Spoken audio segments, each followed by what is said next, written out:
할렐루야. 자, 우리 옆분에 인사합시다. 하나님 우리 함께 하십니다. 시작. 하나님 우리 함께 하십니다. 얼굴 보면 인사합시다. 당신의 얼굴을 보니 하나님의 얼굴을 보는 것 같습니다. 시작. 당신의 얼굴을 보니 하나님의 얼굴을 보는 것 같습니다. 네, 반갑습니다. 아이고, 저 뒤에 안 때려 나가는 우리 민호가 있네. 한 학년 올라가서 이제 청소년을 했다고. 자, 저를 주목해 주세요. 며칠 전 창립 100주년을 맞은 한국 기독교교회 연합회가 새해에는 생명의 존엄을 지키며 시대의 아픔을 공감하는 길을 걸어가자고 당부했다는 기사를 보게 되었습니다. 모처럼 한국 기독교교회 연합회가 우리 사회에 필요한 이야기를 했다는 생각이 들었습니다. 왜입니까? 장르를 돌아보면 우리 사회가 언제부터 이렇게 소통과 공감을 잃어버린 사회가 되었지? 라는 생각을 자주 했었기 때문입니다. 여러분, 작년을 돌아보면 참 많은 사건 사고가 있었지요. 안타까운 죽음들도 참 많았습니다.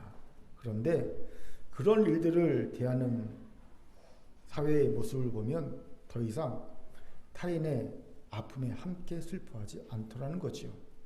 도리어 타인의 실수와 아픔을 이용해 자신의 이익을 얻으려는 이들이 넘쳐남을 보게 되었습니다. 이런 한국 사회를 보면서 누군가는 한국 사회는 이미 개인주의를 넘어서 이기주의 사회로 진입한 지 오래가 되었다라는 진단을 내리는 것도 봤어요. 맞는 말입니다. 이기주의 사회가 되었지요. 그런데 2024년 벽두에 일어난 이재명 민주당 대표 살해, 미수, 피습 사건을 보면서도 타인의 아픔에 공감하지 못하는 극단적인 이기주의가 더욱 강화되었다는 생각을 하지 않을 수 없었습니다. 보신 분은 아시겠지만 천운이 아니었으면 그 자리에서 즉사할 수 있을 정도의 피습이었죠. 정형외과 전문의가 그러더라고요. 1mm, 저는 1cm인 줄 알았더니 1mm의 차이로 경동맥이 절단되지 않았다고. 여러분, 경동맥이 절단되면요, 피가 분수처럼 솟구칩니다. 이때는 외부에서 지혈을 하려고 해도요, 지혈이 거의 잘 안 되고요, 정말 간혹 지혈에 성공했다 하더라도요, 심장에서 펌프질 하잖아요. 이 피를 보내는 압력이 커서 내부에 찢어진 혈관이 이 압력을 감당하지 못하고요, 자꾸 아래로 찢어집니다. 위에 바깥에서 지혈해도요, 내부 혈관이 찢어져 내려갑니다. 그래서 내부 출혈로 죽습니다. 보통 경동맥이 절단되면요, 2분에서 3분이면 죽는데요. 2분에서 3분이면 과다출혈로. 그런데 칼이 경동맥 1mm 앞에서 멈춘 거예요. 1mm. 여기 보면요, 경동맥과 경동맥이 딱 붙어 있거든요. 떨어져 있지 않고 딱 붙어 있어요. 1mm 앞에서 멈춰버린 겁니다. 천운이지요. 천운이요. 그러니까 천운이라고 입을 모아 얘기하더라고요. 이런 천운에는 현장에서 응급조치를 잘한 덕과 119 응급대원의 활약, 그리고 부산대 의료원의 응급조치, 헬기 수송, 더하여 서울대 병원의 응급수술 등이 다 함께 했기에 가능했던 이었을 봅니다. 그런데 문제는요, 이 피습 사건을 보도하는 극우 유튜브들과 그 다음에 메이저 신문사의 태도였습니다. 저는 정말 깜짝 놀랐습니다. 극우 유튜버들이 이 피습을요, 뭐라고 처음에 떠들었냐면요, 진짜 칼이 아니라 종이칼이다, 쇼다, 자작극이다, 이런 주장을 하더라고요. 그러면서 총선을 앞둔 음모론 쪽으로 몰아가고 있는 것들을 쏟아내더라고요. 충격, 음모론, 그러면서 쏟아내더라고요. 깜짝 놀랐습니다. 그런데 더 놀라고 기가 막힌 사실은 소위 메이저 언론이라는 곳들의 행태였습니다. 일제히 이 사건을 다루면서 자상이 아닌 열상이라고 기사를 내더라고요. 다 열상이라고 기사를 내더라고요. 여러분, 열상은 그냥 피부가 까진 것을 의미합니다. 자상은 칼에 찔린 거고요, 열상은 피부가 까진 겁니다. 설마 메이저 언론 기자들이 자상과 열상을 구분 못해서 혹은 사실 확인도 안 하고 이런 기사를 썼을 리가 만무한데 전부 다 그렇게 썼더라는 겁니다. 열상. 그러더니 더 나아가 헬기 특혜니 누구나 일반인도 다 탈 수 있는 헬기 있지요. 산에서 조난당하면 헬기 뜨잖아요. 네. 야당 대표인데 헬기 특혜라니 부산대 의료진을 무시하고 서울대로 갔다느냐는 의혹을 서슴없이 제기하는 것을 보았습니다. 다 가짜뉴스입니다. 그런데 이것이 사람의 도리를 안다면 할 수 있는 행태인가라는 생각이 들더라고요. 아무리 적이라 해도 이런 반인륜적이자 반민주적인 피습을 당해 생명의 위기에 처한 일이 발생했는데 그것도 한나라의 야당 대표가 그런 일을 당했는데 적어도 위로와 유감을 표하고 빨리 쾌차하길 바란다고 성명을 발표하고 다시는 이런 일이 벌어지지 않도록 조치를 취해야 한다고 한몫을 내며 신속하게 응급조치를 해 생명을 살린 이들을 칭찬해야 마땅하지 않습니까? 199 대원들, 부산 의료진, 헬기 띄운 거, 서울대 의사들 칭찬해야지요. 수고했다고 해줘야지요. 그런데 그런 건 한마디 없이요. 오히려 말도 안 되는 꼬투리를 잡고 늘어지고 있습니다. 이건 우리 사회가 얼마나 극단적인 이기주의에 빠져 있는지를 단적으로 보여주는 사건이 아닐 수 없습니다. 이러니 무슨 소통과 공감이 이루어질 수 있겠습니까? 불가능합니다. 도리어 오해와 분열과 갈등에만 증폭되고 있음을 봅니다. 그리고 그 피해는 고스란히 우리 국민들의 몫이 되겠죠. 그렇기에 여기에 한국교회의 사명의 자리가 있습니다. 교회가 극단적인 이기주의를 먼저 배격해야 합니다. 그리고 교회가 소통과 공감의 중심에 서야 합니다. 이런 의미에서 모처럼 한국 기독교교회 협의회가 바른 소리를 했다는 생각이 든 겁니다. 그런데 현실은 이런 바른 소리가 공연불로 그칠 가능성이 아주 크다는 데 있지요. 왜요? 개교의 현실로 들어와 보면 너무나도 외로운 이들이 넘쳐나고 있기 때문입니다. 교회들마다. 소위 정 붙일 곳이 없어서 교회 공동체를 떠나 영적 유목민, 영적 노마드로 사는 이들이 점점 늘고 있습니다. 특히 20대, 30대, 40대에서. 허리라인에서. 영적 유목민. 도대체 교회에 정 붙일 데가 없어. 당연합니다.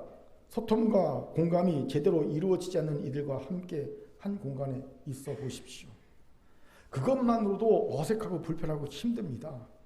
여러분 모르는 사람과 한 공간에 있어 보세요. 되게 어색하고 힘들지요? 그거 같은 거예요. 사랑하는 연인들도 서로 싸워서 소통과 공감이 이루어지지 않은 상태에 함께 있으면요. 분명 사랑하는 연인임에도 부부에도 불구하고 그 공간이 되게 불편하죠. 그래서 그 중에 마음이 약한 사람이 그 자리를 떠나는 거예요. 떠나는 겁니다. 못 견뎌서. 이런 상황은 보통 마음이 약한 사람, 못 견딘 사람이 그 자리를 피하고 마는 거지요.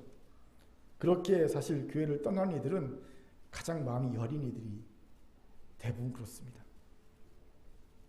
이러니 교회가 소통과 공감을 하지 못하는 이 사회의 연약함을 치유할 수 있겠습니까? 치유할 수 없어요. 어림도 없습니다. 이것이 큰 교회에게는 정말 난감한 상황이 아닐 수 없어요. 왜요? 2024년도에 하나님 우리에게 주신 비전과 사명이 무엇입니까? 지역사회를 섬기며 연약한 사람들을 찾아가는 교회입니다. 그런데 이 비전과 사명이 이루기에 꼭 필요한 자질 능력이 무엇일까요? 바로 소통이고 공감입니다. 그러니 난감하다는 겁니다. 우리도 점점 개인주의를 넘어 이기주의로 가고 있고요. 소통과 공감에 실패한 이들이 외로움에 힘들어하고 있음을 보기 때문이죠. 비록 그 숫자는 적어도요. 결코 작은 일이 아닙니다. 왜요? 예수님 말씀하시죠. 작은 누룩이 밀가루를 부풀리게 한다. 이렇듯이 비록 적은 수가 소통과 공감에 실패해서 외로움을 겪고 있다 하더라도 그 작은 숫자는 결코 작지 않습니다. 누룩과 같이 공동체에 큰 영향을 미칠 수 있다는 겁니다. 그렇게 살아가는 금교 성도 여러분, 우리 다시 소통과 공감에 도전합시다. 하나님께 이 능력을 구하고요. 이 능력을 얻게 노력합시다. 그래서 올해 우리에게 주신 비전과 사명을 성취하는 큰 교회와 성도가 되기를 주의 이름으로 축원합니다. 아멘. 자, 저를 따라합시다. 소통과 공감의 능력을 갖춥시다. 시작. 소통과 공감의 능력을 갖춥시다. 이런 우리에게 본문이 주는 통찰이 귀하죠. 우리 같이 본문 15절 읽겠습니다. 같이 읽죠. 시작. 즐거워하는 자들과 함께 즐거워하고 우는 자들과 함께 울라. 아멘. 본문은 바울이 공동체의 삶에 대해 권면하고 있는 9절부터 21절까지에 속해 있는 본문이지요. 바울은 이 본문에서 공동체의 삶을 위해 12가지를 권면합니다. 구원받은 하나님의 은혜로 구원받은 백성들이 모여있는 공동체에서 정말 하나님의 기뻐하신 공동체를 이루기 위해 이렇게 살아야 돼 12가지를 권면하는데 그중 하나가 오늘 읽은 본문이죠. 즐거워하는 자들과 함께 즐거워하고 우는 자들과 함께 울라는 권면입니다. 이 권면을 한마디 요약하면요, 소통과 공감하라는 겁니다. 그렇습니다. 진정한 신앙 공동체를 만들기 위해 꼭 필요한 능력이 바로 소통과 공감의 능력이지요. 이 소통과 공감의 능력이 즐거워하는 자들과 함께 즐거워하게 하고요, 우는 자들과 함께 울게 하는 진정한 신앙 공동체를 만들 수 있게 합니다. 줄여서 질질 우울. 요즘에 이게 유행이더라고요. 질질 우울. 질문이 생기죠. 어떻게 소통과 공감의 능력을 갖춰서 질질 우울할 수 있는 공동체가 될 수 있을까요? 같이 알아보도록 합시다. 먼저는요, 여러분 지체라는 카테고리를 통해 불편한 골짜기를 극복해야 합니다. 이게 무슨 말입니까? 이것을 알기 위해서는요, 언캐니 밸리, 불편한 공동체라는 개념을 알아야 합니다. 이 개념은 일본의 로봇공학자인 모리 마스모토 씨가 1970년도에 처음 제안한 개념입니다. 모리는요, 로봇이 인간과 유사해질수록 처음엔 인간이 로봇에게 호기심을 갖는답니다. 그런데 어느 순간 갑자기 불편함을 느낀다는 거예요. 이 갑자기 인간과 유사해지는 로봇에 대한 불편함을 느끼는 개념을 설명하기 위해 이 용어를 사용했습니다. 그는 이 감정의 변화가 골짜기처럼 깊게 나타나기에 언캐니 밸리라는 용어를 사용했다고 합니다.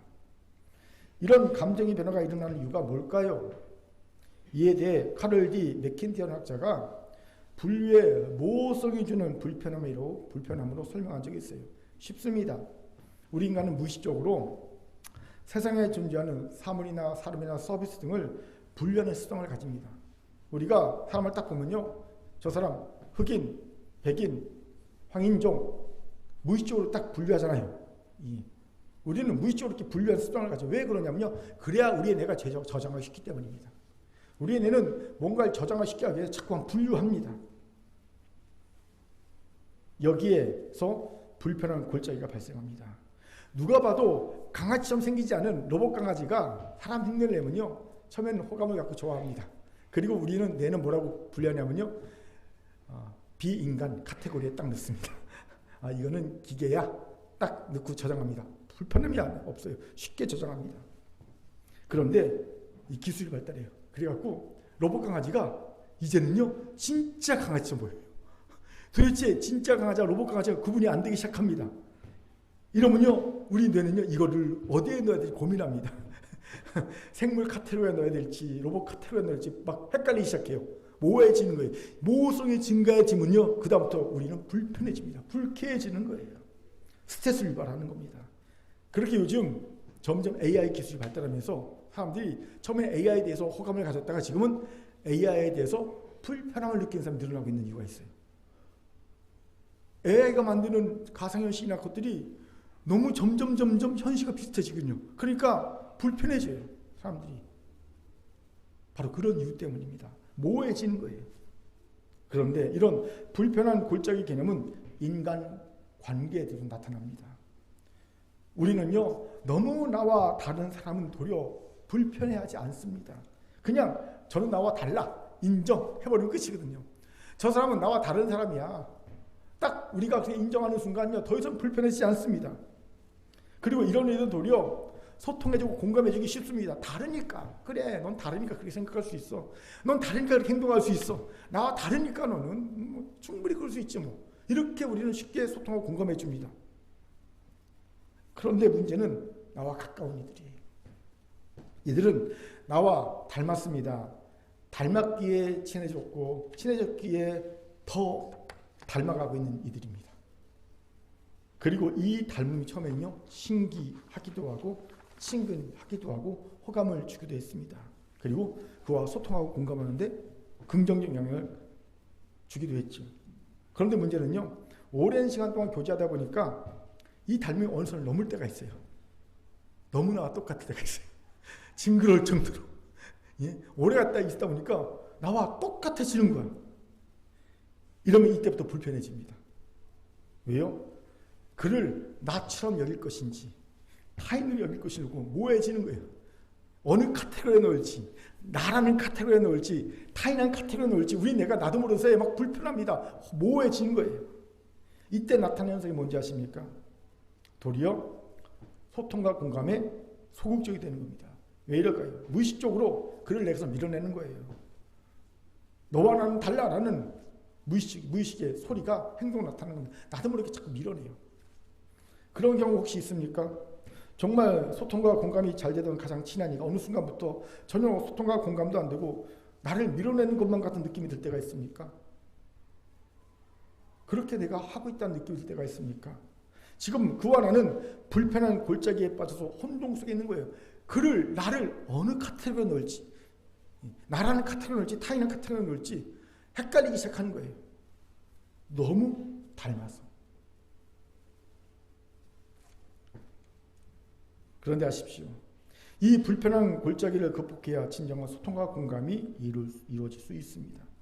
여기서 저는요, 소통과 공감에 두 가지 차원이 있구나라는 걸 깨달았어요.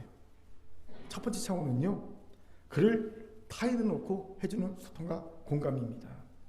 이건 1차원적인 소통과 공감입니다. 그와 나는 타인에게 별 어려움 없이 부담 없이 해줄 수 있는 소통과 공감입니다.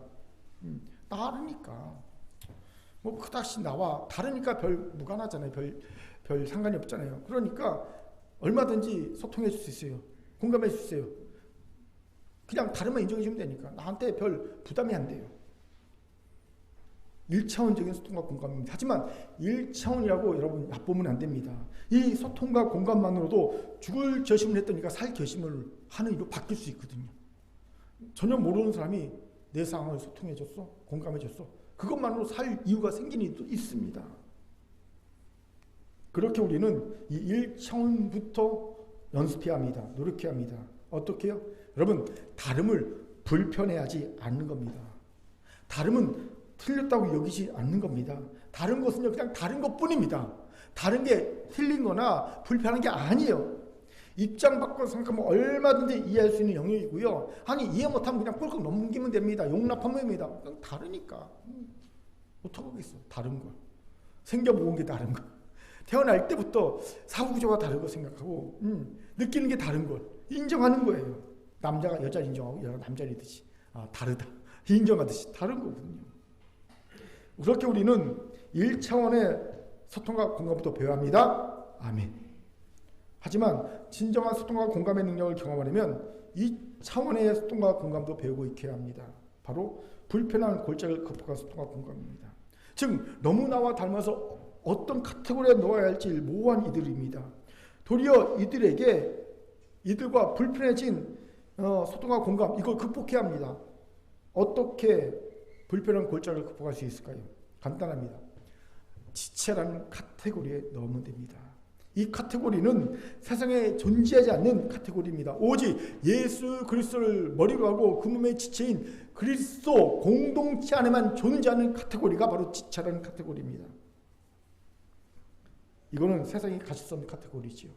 여기에 넣으면 됩니다. 그러면 더 이상 그가 나와 너무 가깝고 닮았다고 불편하지 않을 수 있어요. 불쾌하지 않을 수 있습니다. 지체니까. 지체라는 카테고리를 놓고 카테고리를 만들고 거기다 그를 넣으면 됩니다. 지체니까. 반대로 그가 나와 다르다고 불편하지 않을 수 있습니다. 왜요? 아무리 지체라도 다 다를 수 있잖아요. 여러분, 손과 발은 지체지만 다르잖아요. 그렇죠? 머리와 발은 지체지만 다르잖아요. 다를 수 있어요. 제가 어제 이것을 깨닫고 유레카를 외쳤습니다. 유레카. 그렇구나. 내가 모든 이들을 진정으로 지체라는 카테고리에 놓을 수만 있다면 나는 더 이상 불편의 골짜기에서 헤매지 않을 수 있다는 것을 깨달은 거예요. 왜요? 그는 곧 나니까, 지체니까. 나니까. 저는 여기에서 어떻게 사도 바울이 자기를 그토록 힘들게 했던 고린도 교회 성도들과 소통과 공감하려고 애를 썼는지를 이해하게 되었습니다. 여러분, 고린도 교회 성도들이 사도 바울이 얼마나 못되고 그렇습니까? 모욕이란 모욕은 다 했고요. 음해란 음해는 다 했습니다. 사도 바울은 자기 멋대로 살아가는 자다. 그는 성령의 사람이 아니라 그냥 멋대로 살아가는 자다.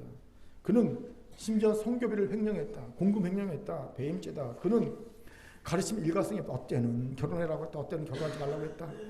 이랬다 저랬다 한다. 그는 진짜 주의 사도도 아니다. 그는 살았을 때 예수를 만나보지도 못했다. 그는 설교도 듣다 못한다. 심지어 그 설교 듣다가 졸아서 죽은 자도 있다. 예, 청년. 그렇죠? 저는 아직까지 제 설교 듣다가 떨어져 죽은 사람은 없습니다. 예. 그리고 외모도 못생겼다. 대머리다. 그 다음에 병약하다. 예. 야, 진짜 할 말 못한 말 다 했습니다. 그럼에도 바울은 4번이나 이들에게 서신을 써서 보내며 이들과 소통하고 공감하려고 애를 썼습니다. 그런 바울의 마음이 잘 드러난 구절이 바로 고린도후서 11장 29절이죠. 같이 읽겠습니다. 시작. 누가 약하면 내가 약하지 아니하며 누가 시족하게 되면 내가 애타하지 아니하더냐. 여러분, 바울의 마음이 느껴집니까? 누가 약하면 내가 약하지 아니하며 같이 약해지지 않으며 누가 애타면 내 마음도 같이 애타고 가슴 졸이고 애가 타는 그런 마음을 갖지 아니하느냐. 놀라운 고백이 아닐 수 없어요. 어떻게 이럴 수 있습니까? 사도 바울에게는 세상에 없는 카테고리가 있었어요. 지체 카테고리. 예수 그리스도를 머리로 하는 그 몸의 지체다. 이 카테고리가 있었습니다. 그 안에 모든 성도를 다 집어넣은 거예요. 같이 고린도전서 12장 20절 읽겠습니다. 시작. 너희는 그리스도의 몸이요 지체의 각 부분이다. 이 지체의 개념을 사도 바울이 최초로 언급하고 있잖아요. 그리고 이 개념을 실질적으로 가지고 있는 이는 우리는 맨날 지체 그런 게 이게 얼마나 대단한 개념인지 모르지만 세상에는 없어. 이 개념이요. 우리만 가진 개념이에요. 우리만 가진 개념. 이 지체 개념을 실제로 가진 이들은요, 불편의 골짜기를 극복할 수 있습니다. 나를 닮았다고 나처럼 느껴지는 그는 이제는 내가 아닌 지체이기에 전혀 모호하지 않습니다.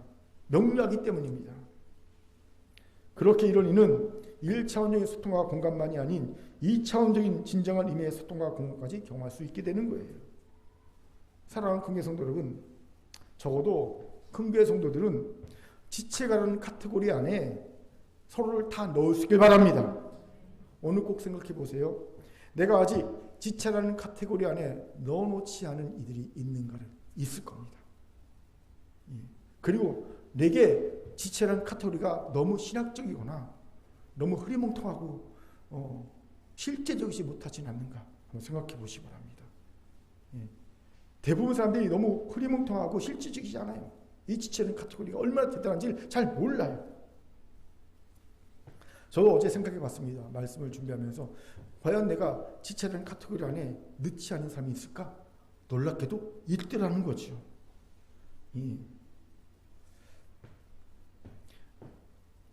내가 이 사람을 어떤 카테고리에 넣을지를 고민하며 혼동에 빠져있는 이들이 있더라는 것을 제가 깨달았습니다. 당연히 불편의 골짜기에 빠져 있겠죠. 소통과 공감이 될 리가 있겠습니까? 되지 않음을 제가 깨달았습니다. 그렇기에 적어도 큰 교회 성도들만이라도 지체라는 카테고리 안에 넣읍시다. 그러면 불편의 골짜기를 만나지 않을 뿐더러 설령 만나더라도 어렵지 않게 골짜기를 빠져나와 더 질질 우울할 수 있는, 즐거워하는 자들과 함께 즐거워하고 우는 자들과 함께 울 수 있는 소통과 공감하게 될 줄 믿습니다. 아멘. 저는요, 이 지체라는 엄청난 은혜, 이 은혜를 우리가 제대로 좀 깊이 묵상하고 알기를 정말 바랍니다. 제가 어제 내가 이 지체라는 개념을 너무 내가 그 신학적으로 생각했구나. 얼마나 이게 대단한 개념인지, 우리만이 가진 개념이구나. 이게 세상에는 찾아볼 수 없는 개념이구나. 이걸 깨달았거든요. 이 은혜가 있기를 주 이름으로 축원합니다. 아멘. 자, 옆분과 이렇게 인사합시다. 당신은 내 지체입니다. 시작. 당신은 내 지체입니다. 저를 따라합시다. 우리는 얼마든지 소통과 공감을 할 수 있습니다. 소통과 공감을 할 수 있습니다. 아멘. 두 번째로 소통과 공감의 능력을 갖춰서 질질 우울할 수 있는 공동체가 되려면 개인의 내면이 성숙해야 한다는 겁니다. 대화교육 전문가인 박지현 씨가 쓴 사랑하면 통한다라는 책이 있어요. 참 재밌는 책입니다. 읽어보시기 바랍니다. 이 책은 우리가 왜 소통과 공감하기 어려운지, 어떻게 소통과 공감을 할 수 있을지를 아주 잘 설명해 놓은 책입니다. 이 책에서 저자는 소통과 공감을 위해 여러 가지 얘기를 합니다. 많지만 중요한 몇 가지만 소개합니다. 먼저 자기를 신뢰하라는 거예요. 그의 말을 그대로 소개하죠. 누군가를 신뢰한다는 것은 자기 자신에 대한 신뢰가 있어야 가능한 일입니다. 보통은 자신을 신뢰하지 못하기 때문에 누군가를 신뢰하는 것이 어려운 일입니다. 누군가를 끊임없이 불신하는 눈빛으로 바라보고 있는 이상 공동체 내에서 편안하기란 너무나 어려운 일입니다. 여러분, 내가 누군가를 자꾸 불편한 눈으로 불신으로 바라봅니까? 그러면요, 사실은 그는 자기 자신을 신뢰하지 못합니다. 자기 자신을 신뢰하지 못하니까 많을수록 눈빛이, 불신 눈빛이 계속 발사되는 겁니다. 그런 환경에서 누군들 불안하지 않겠습니까? 불편하지 않겠습니까? 외로움을 느끼는 거예요. 그 시선을 계속 바꾸게 되면. 두 번째, 서로를 동등한 존재로 여겨야 한다는 겁니다. 그가 말하는 공감은 이렇습니다. 서로가 동등하게 존재하며 상대를 위해 함께 머물러 주는 것이 바로 공감입니다. 여기서 함께 머물러 주는 것은요, 판단하지 않고 그의 있는 모습 그대로를 수용하며 옆에 있어 주는 것을 말합니다. 이것이 공감이고요. 이 공감 속에 살아가는 용것이 피한다고 말하죠. 즉 상대는 진정한 사랑을 느낀다는 겁니다. 날 판단하지 않고 있는 모습 그대로 수용하면서 그냥 옆에서 머물러 있는 거, 그걸 공감해 말하는 거예요. 그러니까 아무 말도 안 해도 돼요. 공감한다고 하면 우리 막 자꾸 막 그에게 난 너를 공감해 막 말을 해줘야 될 것 같죠. 그게 아니라 아무 말 하지 않고도 그냥 가만히 옆에 있어주면 돼요. 머물러 있으면 돼요. 셋째, 솔직히 한다는 겁니다. 저자는 마샬 로젠버그의 이야기를 소개합니다. 마샬 로젠버그는 우리가 용기를 내어 원치 않을 때, 내가 원치 않을 때 NO라고 말할 수 있어야 다른 기회에 예스를 말할 때도 그것이 진정한 예스임을 서로가 믿을 수 있기 때문에 솔직함에 기반을 둔 인간관계를 유지할 수 있게 된다고 말했습니다. 저는 이 말이 매우 신선하게 느껴졌습니다. 그리고 진정으로 상대를 위하는 마음으로 해줄 수 있을 때 예스하는 것이 상대를 위한 일이라는 확신이 들었습니다. 내가 거절하더라도 상대는 자신의 필요를 채울 다른 방법을 찾을 능력이 있습니다. 내가 모든 걸 다 해줘야만 한다는 생각, 참더라도 희생하며 응해줘야 한다는 생각은 자신을 우울하게 만들 뿐입니다. 그래요, 여러분. 노를 정확히 해줘야 다음에 예스 해줄 때 그 예스가 진짜 예스한 걸 알아요, 사람들이.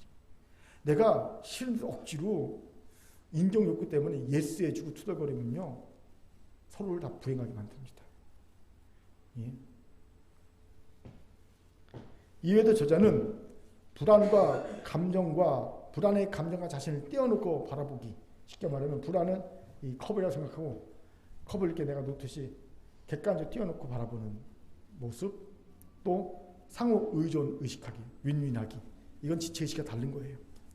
상호 윈윈하는 마음, 그리고 분노를 건강하게 표현하기, 자기가 옳다고 주장하는 것이 아니라 자신이 원하는 길에 상대를 초대하고 자발적으로 따라오도록 설득하기 등등을 얘기합니다.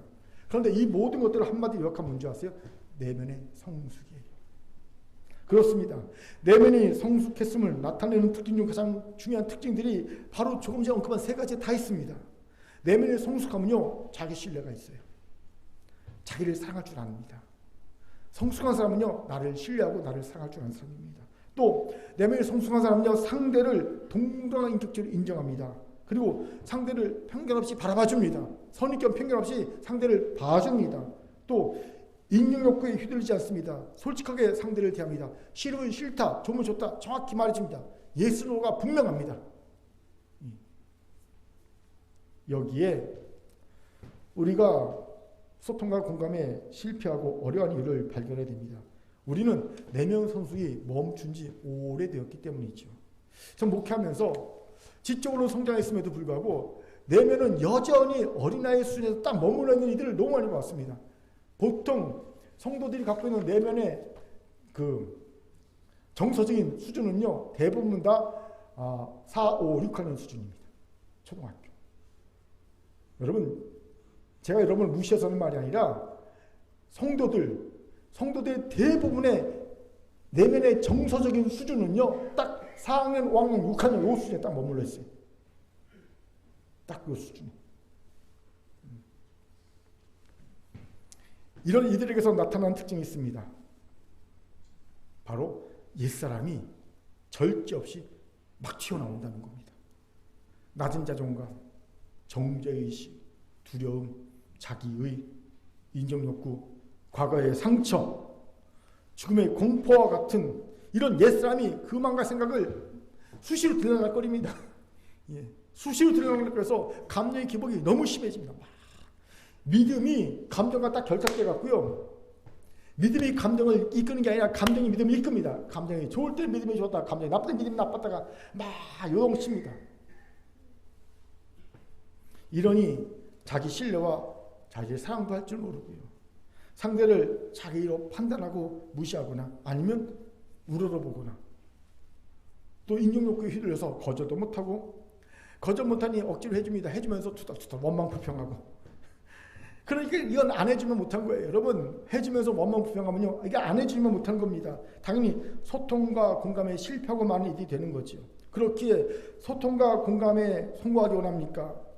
우리의 내면이 성숙해야 합니다. 우리의 내면이 성숙하면 성숙할수록 우리가 소통하고 공감할 수 있는 대상이 확대되는 거예요.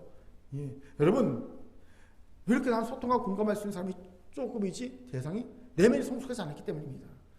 어떤 사람 보면요 누구나 다 소통하고 공감하는 사람이 있죠. 내면이 성숙한 사람이. 질문, 목사님 왜 우리는 내면의 성숙이 멈춰버리가 되었을까요? 왜 우리는 지적으로 성장했으면서 이 정서적인 내면은 딱 멈춰버린 초등학교에서 딱 멈춰버리기가 되어버렸습니까? 너무 중요한 이유가 한 가지 있어요. 너무 바쁘게 살았기 때문입니다. 너무 바쁘게 살면 자기를 성찰할 기회가 적어지거나 아예 없습니다. 그저 매일 앞에 닥친 일만 급하게 처리하다 보니까 나를 볼 틈이 없는 거예요. 일어나면 앞에 닥친 급한 일 처리하고 하루 종일 일하다가 또 피곤한 몸 입고 자버리고 또 아침에 일어나자마자 또 급한 일 처리하고 그러다 보니까 1년 지나고 2년 지나고 10년 지나고 10년과 10년과 똑같은 거예요. 내면. 대부분 성도들 다 이렇더라고요.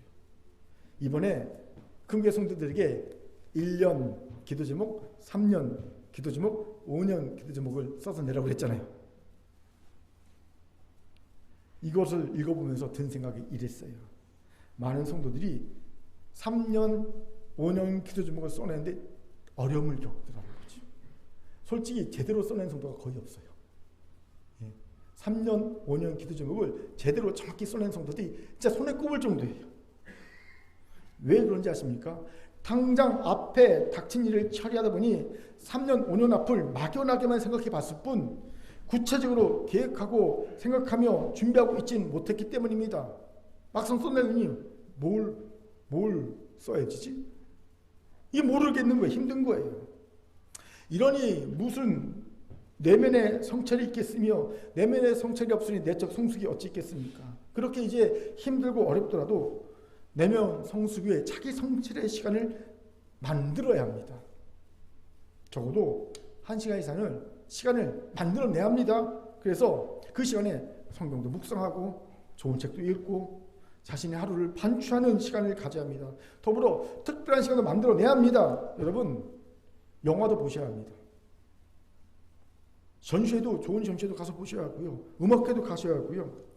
틈틈이 멀리 외국에 나가지 않아도 좋아요. 근거리에 여행 가서 좀 뭔가를 자연과 만나서 나를 돌아보는 시간들이 좀 있어야 합니다. 이게 내면의 성찰의 노력이에요.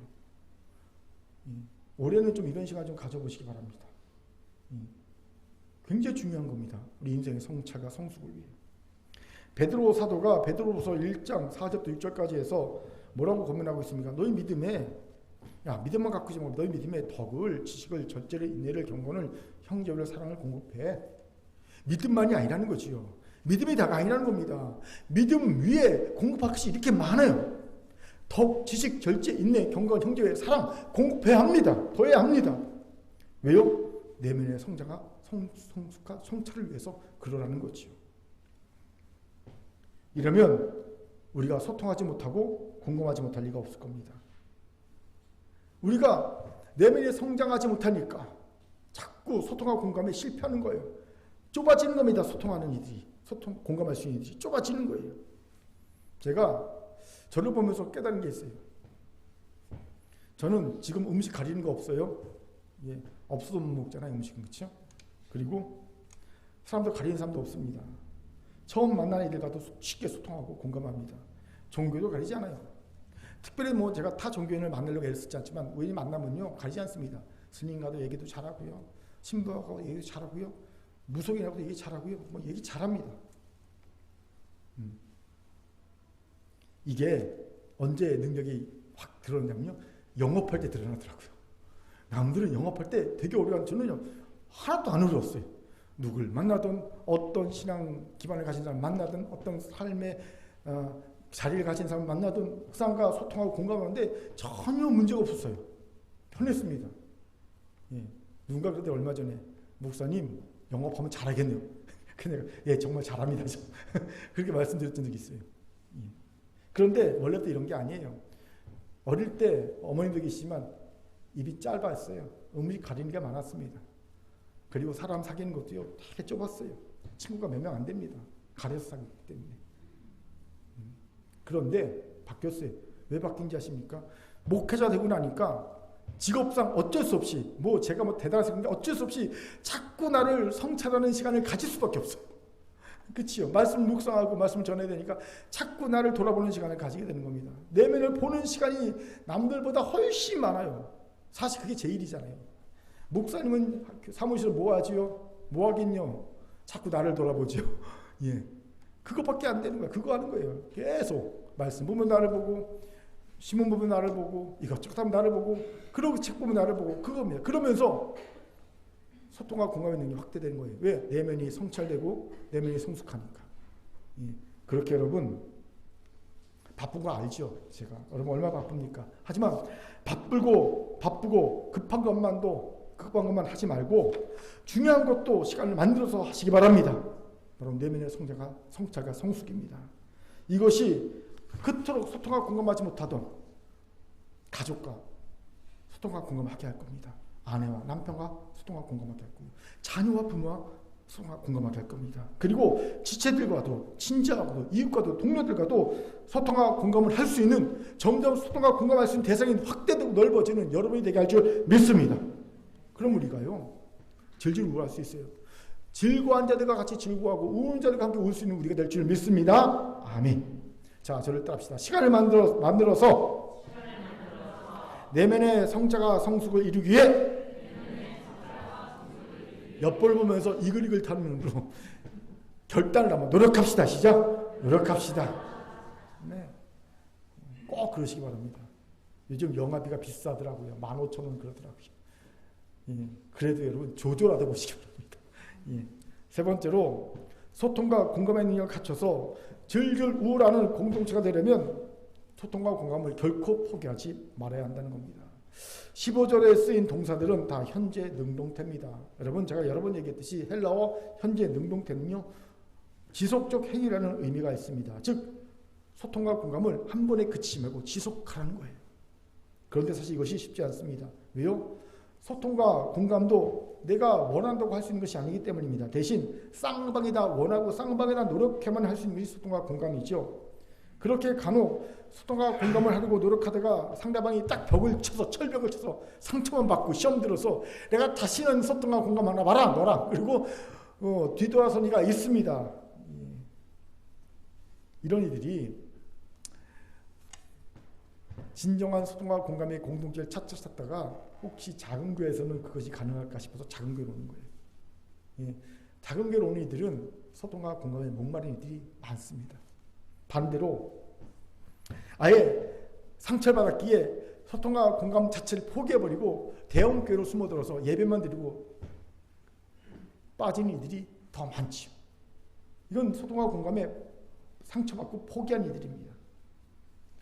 여러분, 그런데 이러면 소통과 공감의 능력을 갖출 수가 없어요. 다른 것들도 그렇지만 소통과 공감 능력도요, 많은 시도와 실패를 거쳐 갖추어진 것이기 때문입니다. 여러분이 갖고 있는 어떤 기술, 처음에 시작하자마자 바로 얻어진 것이 있습니까? 하나도 없지요. 대신 여러 번 시도하고 실패를 거쳐서 비로소 내 것으로 습득되는 것 아니겠습니까? 소통과 공감의 능력도 마찬가지입니다. 여러 번 시도해야 합니다. 실패를 거쳐야 합니다. 그리고 비로소 내 것으로 갖춰지는 거예요. 그렇기에 다른 것에 대한 시도와 실패는 대가를 지불하면서도 소통과 공감이 요구하는 시도와 실패는 대가를 지불하는 것에 익숙한 이들을 봅니다. 한두 번 해보고 실패하면 포기하고 마는 거지요.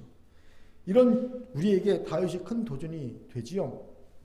시편 35편 13, 14절을 같이 한번 읽어보겠습니다. 시작. 나는 그들이 병들었을 때 굵은 베옷을 입으며 금식하여 내 영혼을 괴롭게 하였더니 내 기도가 내 품으로 돌아왔도다. 내가 나의 친구와 형제에게 행한 같이 그들에게 행하였으며 내가 몸을 굽히고 슬퍼하기를 어머니를 곡한같이 하였도다. 아멘. 보세요. 다윗은 친구들이 병들었을 때 굵은 베옷을 입었다는 겁니다. 그리고 그들을 위해 금식해줬다는 겁니다. 그 어려운 금식. 우리는 한 끼만 굶어도 큰일 나는데 금식해주고요. 심지어는 그들의 아픔에 공감하기에 자기 영혼을 괴롭혔다는 겁니다. 대단하지요? 하지만 다시 말합니다. 내 기도가 내 품으로 돌아왔다. 이걸 히브리어는 보면요, 내 기도가 헛되게 되었다라고 말합니다. 헛되게 되었다. 자, 헛되게 됐다. 이게 무슨 의미일까요? 두 가지 의미로 생각할 수 있어요. 하나는 친구들의 병이 낫기 위해 기도했는데 그들이 병이 안 나았다. 그런 의미일 수 있고요. 두 번째는 내가 그들의 아픔에 공감하고 동참하기에 애를 썼지만, 이렇게 애를 썼지만 결국 그들이 철벽을 치고 받아들이지 않아서 공감과 소통에 실패했다. 이런 의미입니다. 저는 후자의 의미에 더 중점을 둡니다. 왜요? 그들이 다윗의 진심을 의심하고 배척했음을 15절 이후에서 볼 수 있기 때문이지요. 그런데 놀랍게 다윗은요, 포기하지 않습니다. 그들을 위해 어머니가 돌아가실 때 곡한 같이 그들을 위해 또 슬퍼합니다. 이게 놀랍다는 겁니다. 간혹 끈기와 인내를 가지고 상대가 마음을 열고 소통과 공감을 하기 원할 때까지 기다리고 성공한 이도 있지만 현실적으로는요, 이런 일을 찾아보기 쉽지 않지 않습니까? 그러니 놀라운 다윗의 모습이 아닐 수 없죠. 실제로 제가 다윗이라면 전 절대 이렇게 못합니다. 제가 친구를 위해 베옷을 입고 금식하고 내 영혼을 괴롭게까지 했음에도 내 진심을 오해하고 나를 배척한 이에게 제가 다시 베풀어줄 소통과 공감의 마음은 1도 없을 겁니다. 한 번은 해줄 수 있어요. 그런데 배척했다? 그럼요, 2번 해줄 마음은 1도 없습니다. 그리고 15절에 보니 이 친구들은 다윗이 넘어졌을 때 기뻐하여 모여서 다윗을 찢어 치자고 서로 모의합니다. 나쁜 놈들이지요. 이런 나쁜 놈들, 다윗도 이때는요, 그들을 하나님 수치와 모욕을 나누고 그들을 위해 그들을 하나님께 고발합니다. 그러니 보세요. 저는 더욱더 이런 수준 이하의 인간들을 위해 한 번 더 소통과 공감함을 품은 것 상상도 못합니다. 그냥 한 번 품어준 것만으로 충분하고 넘친다, 이렇게 생각합니다. 그렇죠. 이런 수준 이하 인간들에게 한 번 정도만 소통과 공감을 해주려고 노력한 것, 그거로 충분하다 생각합니다. 그런데 다윗 보십시오. 배척당했음에도 어머니가 돌아가서 곡한같이 그들을 위해 또다시 애씁니다. 놀랍기만 합니다. 다윗이 너무 순진하고 사람을 너무 몰랐기 때문입니까? 아닙니다. 성경을 보면 다윗은요, 정치 구단에 노련한 정치가입니다. 그 사람 순진한 사람이 아니에요. 정치 구단입니다. 그럼 왜 이렇게 하고 있을까요? 간단합니다. 하나님을 자기 편으로 만들기 위해서입니다. 같은 시편 35편 1절을 같이 읽겠습니다. 같이 읽지요. 시작. 여호와여, 나와 다투는 자와 다투시고 나와 싸우는 자와 싸우소서. 다윗이 이렇게 당당하게 자신 있게 하나님을 자기 편으로 확신하며 자신과 싸우는 자와 싸워달라고 기도할 수 있는 이유가 뭐일 것 같습니까? 그가 배척 당했음에도 포기하지 않고 소통과 공감에 최선을 다했기 때문입니다. 다윗은 한 겁니다. 이러면 하나님이 자기 편이 되어 자기를 위해 싸우신다는 것을. 우리도 이 지혜를 가지길 바랍니다. 소통과 공감을 해줄 수준이 안 된 이들이 있다고 그들을 무시하고 그들을 그냥 왕따시키고 있습니까? 이러면 내 마음 편할지 몰라도 하나님 내 편이 안 되십니다. 나를 위해 안 싸워주십니다. 하지만 소통과 공감을 해줄 만한 수준이 안 되는 어리석고 이기적인 이들이 있어요. 그럼에도 불구하고 그들이 철벽을 치고 내 마음을 배척한다 하더라도 다시 그들을 향해 소통과 공감의 손을 내밀면 하나님은요, 설령 그들이 내 마음을 배척한다 할지라도 내 편이 되십니다. 그리고 나를 위해 싸워주십니다.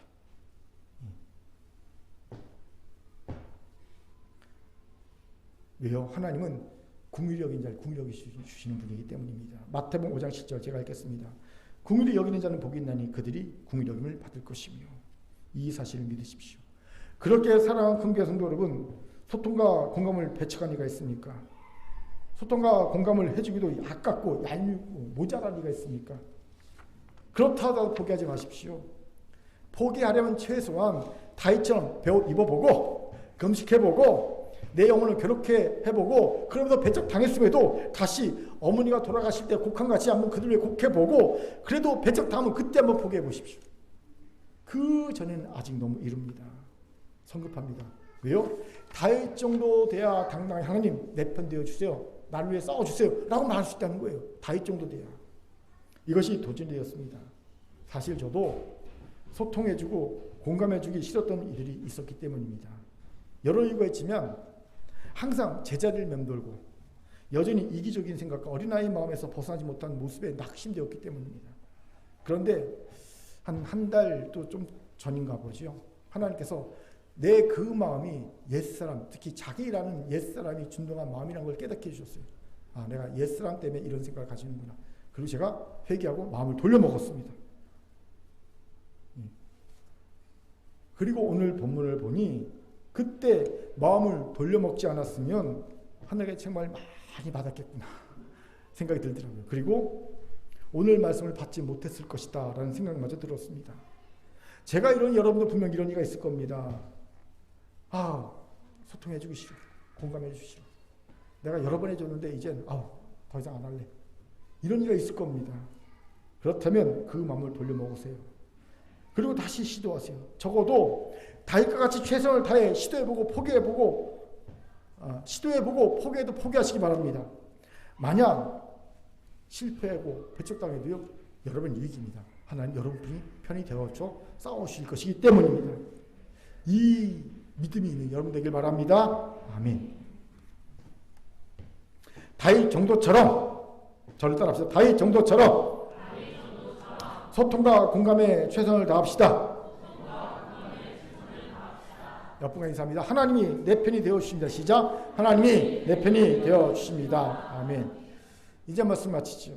앞에서 소개한 사랑하면 통한다라는 책에서 저자가 이런 말합니다. 자기가 옳다고 주장하는 것이 아니라 자신이 원하는 길에 상대를 초대하고 자발적으로 따라올 수 있도록 기꺼이 손잡아 줄 수 있는 사람, 저는 그런 리더를 볼 때 마음이 끌립니다. 그래서 그들이 가는 길 모두의 가슴에는 수단이 아닌 아름다운 목표와 목적이 있길 바랍니다. 이 글을 읽는데 이런 지도자가 대한민국에 나타나면 참 좋겠다. 한국교회에 나타나면 참 좋겠다. 우리 큰교회 리더들이 다 이렇게 됐으면 좋겠다라는 소망과 기도가 생기더라고요. 현실은요, 그런데 이와 정반되지 않습니까? 검찰의 힘을 이용하여 협박하고 압수하고 영장 청구하고 자신의 삶을 조종하려는 무도한 이가 지금 대통령이 있는 현실을 우리가 보지 않습니까? 교회들도 그것이 다르지 않습니다. 교회들도 별반 다르지 않는 모습도 봅니다. 그런데 아십니까? 이 소통과 공감의 능력이야말로 지도자가 되려는 이가 가져야 할 최고의 덕목이라는 사실입니다. 왜요? 소통과 공감의 능력이 그를 지도자로 세워주기 때문이다. 사람들이 그런 일을 자발적으로 따라요. 실제로 우리는 소통과 공감의 능력으로 세계 최고의 지도자의 반열에 오른 사람을 알고 있습니다. 바로 오락 오바마 전 미국 대통령입니다. 그는 연설의 천재라고 부르죠. 그런데 그 연설의 가장 큰 힘은요, 바로 소통과 공감의 능력이라고 사람들이 얘기합니다. 그를 슈퍼스타로 만들었던 유명한 연설이죠. 2004년 전당대회 연설입니다. 그중 이런 대목이 있어요. 시카고 남부 흑인 빈민가에 글을 못 읽는 아이가 있다면 비록 제 아이가 아니더라도 저한테는 중요한 일입니다. 어떤 어르신이 약값을 낼까 집세를 낼까 고민하고 있다면 비록 그분들이 제 할아버지 할머니가 아니더라도 제 인생은 가난해집니다. 어떤 아랍계 미국인 가족이 변호사의 도움을 받지 못하거나 정당한 법 절차를 적용받지 못한다면 그건 제 자유가 위협받는 것입니다. 나는 내 형제를 지키고 내 누이를 지키는 자라라는 믿음이 이 나라를 움직이는 것이라는 것이 제 기본적인 믿음입니다. 보세요. 그는 청중들의 마음에 있는 아픔과 고통에 소통합니다. 공감합니다. 이런 연설을 했고요. 그 소통과 공감에 오바마라는 사람에 대한 신뢰와 사랑이 미국인들 마음에 심어졌고요. 그를 흑인 최초의 대통령까지 세웠음을 봅니다. 그렇기에 사랑하는 관계 성도 여러분, 이 소통과 공감의 능력을 가집시다. 여러분이 그렇게 되길 바랍니다. 그래서 우리도 질질 울합시다. 즐거운 자와 함께 즐거워하고 오는 자들까지 웁시다. 이를 위해 첫째, 지체라는 우리에게 주신 놀라운 이 카테고리 안에 많은 성도들 다 집어넣어서 불편한 골짜기를 극복합시다. 이제 1차원의 소통과 공감을 넘어 2차원적인 지체, 소통과 공감까지 나아가기 바랍니다. 두 번째, 내 내면이 성숙하지 못했기에 소통과 공감에 제한이 있음을 인정하고 이제 내면의 성장과 성숙을 도모합시다. 일요일 여러분 시간을 좀 만드시기 바랍니다. 떼내세요. 억지로 만들어내세요. 세 번째, 다윗 정도처럼 소통과 공감에 최선을 다합시다. 한번 배척당했다고 소통하고 공감받을 수준이 안 된다고 포기하지 맙시다. 하나님이 이런 우리에게 우리 편이 되어서 우리를 위해 싸워주실 믿습니다. 하나님이 주신 말씀이었습니다. 아멘. 기도합니다. 사랑과 자비하는 참 감사합니다. 하나님, 이제 우리가 소통과 공감의 능력을 갖춘 공동체 성도되게 도와주시옵소서. 그래서 즐거운 자가 함께 즐거워 우는 자가 함께 우는 귀한 성도 공동체 되게 도와주시옵소서. 감사드리며 예수님 이름으로 기도합니다. 아멘.